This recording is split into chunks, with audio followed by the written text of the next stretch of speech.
almost winter here in Minnesota, which basically can start beginning of October to any time in November. So we've already had one quick little snowfall here that usually melts right away, which is usually a warning sign for us to start getting things ready for winter. And one of the things we have to get ready for winter is the coop. Luckily with chickens, there's not a ton you have to do. In my opinion, a lot of people go overboard. Chickens are very hardy, especially if you are buying chickens appropriate to your climate, which we do. We only get cold hardy chickens. Otherwise, you are just making things more difficult than they need to be. There's a few things we like to do before winter hits that just makes our life a little bit easier. So we're going to show you guys some of those things. But first, I'll show you guys the coop. This is our fourth coop that we've made. And this one is called the hen house. So we give each of them a name. This one's the hen house. The last one is the halfway house. That's the baby chicks house before they get big. And the ones that need recovery. Halfway house.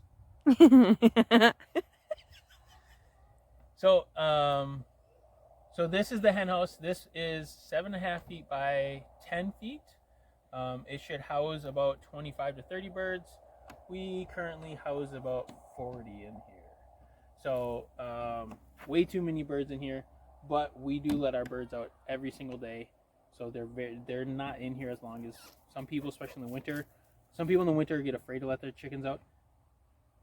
One quick tip about winter chickens: let them out. If they don't want to go out, they won't. If they want to go out, they'll go out. They're not going to do what they don't want to do. That's kind of how animals work. They rarely go, oh, I better just do my math assignment. We have chickens that don't come out in winter. They just hang out there. They'll come out, grab a little water, and go right back. We have other chickens, they burst out, and they don't go back in until it's dark. So give them the choice. So let's take a peek on the inside of the chicken coop here. We've learned a lot on what works and what doesn't work. Even from this, there's a lot of things on this one I would change now. But one cool thing I really liked about what I did with this one is this simple board. Seems simple and seems kind of weird that's there. But as we do pine shavings in the winter, and as those pine shavings start to build up, this becomes a lifesaver. So those pine shavings don't come flying all over the place. Because what happens is those pine shavings fall outside the coop, and then they freeze, and then you get this giant mound that gets really gross and difficult, and it will stay till literally like mid-June, frozen on the ground because it takes layers to de-thaw. So this right here is a huge help in keeping the area clean and keeping everything inside the coop. So come on in. So a lot of people I'll see online, one of the first things I see is, where got our first chickens, insulate or not insulate? We've done both, and I definitely would recommend insulated. Does it have to be insulated? No. If you're only going to insulate a part, insulate the roof, and everything else should be just fine, because that's where your heat escapes first. But we have 3 windows in here, and these windows stay open all winter long. So they don't stay, summer they stay wide open. Winter, I'll leave them like here. If it gets to get really, really cold, or if I know we got a southbound wind, I'll close it a little bit. Because the number one things that are going to kill your chickens in the winter is not the cold. It's the moisture in your coop, and it's drafts in your coop. Those are the 2 things that are going to kill chickens in that order.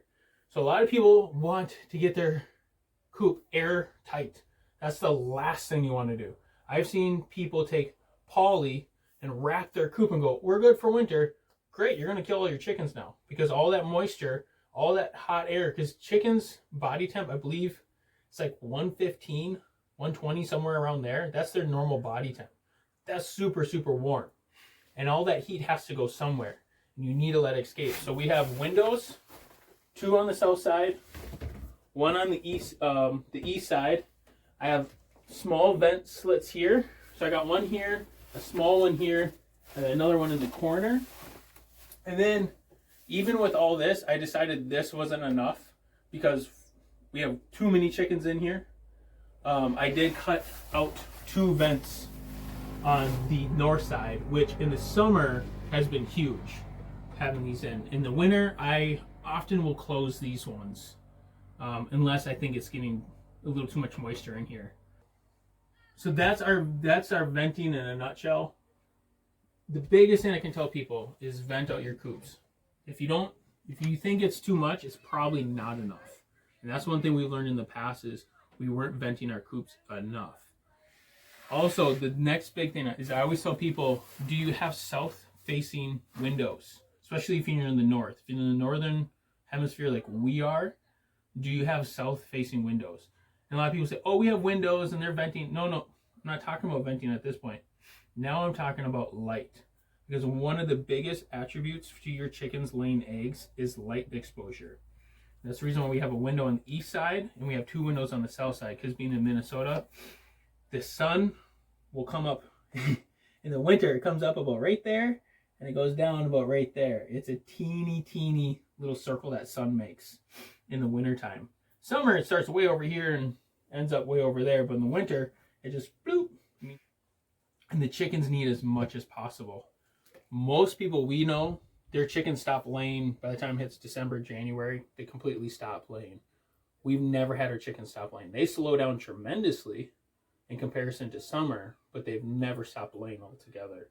And I believe a lot of that has to do with the fact that we have windows on the south side, so they're constantly getting light once it comes up, and we let them out every day. I think those are the 2 main factors why our chickens lay continuously through winter. Which then brings me to another point, is a lot of people do artificial heat in the winter. Don't do it. Just don't do it. Every year I see people posting, our coop burned last night. And sometimes people have their coops attached to their garage too. And it's terrible and it's sad, and they'll lose all their chickens. And they'll lose their coop because they had artificial heat. These chickens have been around for hundreds, thousands of years without our help. They don't need our help in the winter to stay warm. They'll do just fine. But hardy them off properly. Yes, you have to hardy them.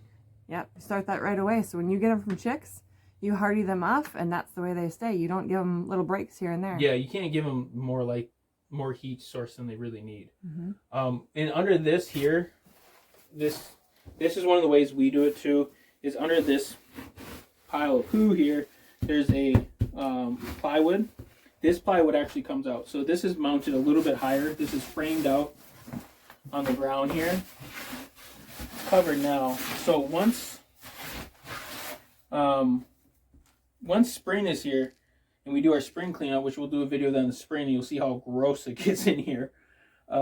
This board comes out. So this piece of plywood comes up, and in the summertime, their droppings just go straight through the chicken wire. This is wrapped in chicken wire. It's kind of hard to explain, which helps keep the coop clean. But what it also does is I leave this exposed as long as I possibly can. I covered it a little bit earlier than normal, but that's just more because I don't have as much free time as I used to. So I had to do it when I knew I could get it done. And we had a couple of weeks where it got pretty cold. Like everything froze overnight for probably about a week, and then it warmed up. But we're about to hit another cold spell again, so I'm glad that we have it in. But this is a great way to hardy them up and keeping these windows open. So these windows will stay open for all of October. And right now we're getting temps down to the high 20s, low 30s at night already. And then they'll stay open pretty much until mid to late November. And then I'll start closing them a little by little. And that'll help keep them hardy. This is our chicken run. So this is 7 feet wide by 24 feet long. In the summertime, they're all over the place. They come in here. This is where their water's kept, and this is where they get their first feeding in the morning. They spend a lot of time in the run in the wintertime. So in the inside of the coop, we use pine shavings. Out here, we use straw or old hay. But this is where their waters are kept. The waters, we just use dog bowls, electric dog bowls. They work really, really well. They do need to be filled constantly. So if you're someone that doesn't want to be doing a lot of maintenance, like everyday maintenance, maybe you have a full-time job or whatnot, this might not be the best setup for you. You might want to get something a little bit bigger. But for us, we want to be out here every day. It allows us to kind of keep our pulse on what's happening out here a little bit better. So these do need to be cleaned consistently and filled almost every day. So we have their waters out here, we have their food bowls out here, and then we have this metal right here. The reason why I decided to do this, this is 26 inches up. Have this up too for the winter drifts. Helps keep all the winter snow out and the rain splash too. Just helps to keep a lot cleaner in here. So the big thing we have to do in the winter is wrap the run. Wrapping the run makes it so much easier. We didn't do that the first few years we had chickens, and this will be our, I think, 3rd year doing it now, and it makes winter chicken living, whatever you want to call it, so much better. And all we use is just a simple poly, plastic poly. We'll stretch it out, put it on here, and then we'll staple it to the run. The first few times we did this, the nice wind gusts would come and we get a lot of wind on our property. We would rip the poly right off. And we have to go tack it back in. And then, simple idea, I don't know why I didn't think on my own. I saw a guy say, I just use lath. And we just run a board, or piece of lath, I should say, across and pin it up on the top and bottom and then a couple in the middle. And once we nail gun that in, or I just use a brad nailer, it won't move all winter, which is great. And we'll leave it up until the heavy rains of the spring are done too, and then we'll take it down. And that's what we're going to do today. So today we're going to wrap up the coop, and then at that point the coop is basically winter ready, and then we just gotta wait for the 6 months of cold Minnesota winter. Yay! Wah, wah, wah.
You guys like sledding for 6 months?